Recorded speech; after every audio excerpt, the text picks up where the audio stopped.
Hello, thanks so much for coming back to the lockdown story studio where I'm here with my long-suffering cameraman, William. You'll see from the state of my hair, it's about 10 days since we filmed the first film for this course, and it might have taken you 10 days to get through the course. It might have taken longer. That doesn't really matter, because what I hope is the learning is starting to happen for you between the films.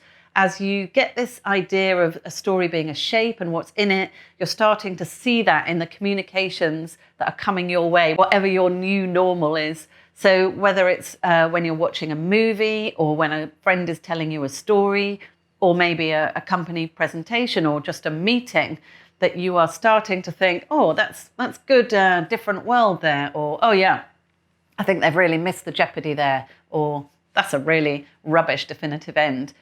Whatever it is, you're becoming aware that as an audience, you're looking for those story elements. And when you get them, it's really meaningful. It makes a difference. So the next element on the list is story driver. And story driver is a funny one. It's not always that useful, but if you need to stand back from the story you're telling and work out if you're telling a sort of authentic and useful version for your audience, this sometimes helps you get a little bit of distance. So a story driver is what kicks a story off, what sort of sends the energy flying in a story. It stops the story just being a stream of consciousness. Or it can be where the story is driving to, the point that the story is heading towards. Again, it's giving it that energy and drive. So this, for example, is what Death in Paradise looks like, or any show that starts with a murder. The murder kicks off everything that happens in that story. That's what shapes the story.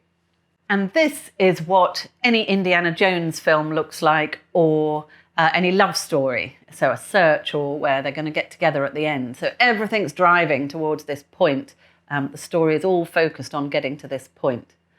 So in all honesty, there's usually two story drivers, one that kicks it off and one is driving too, but one will normally dominate within a story.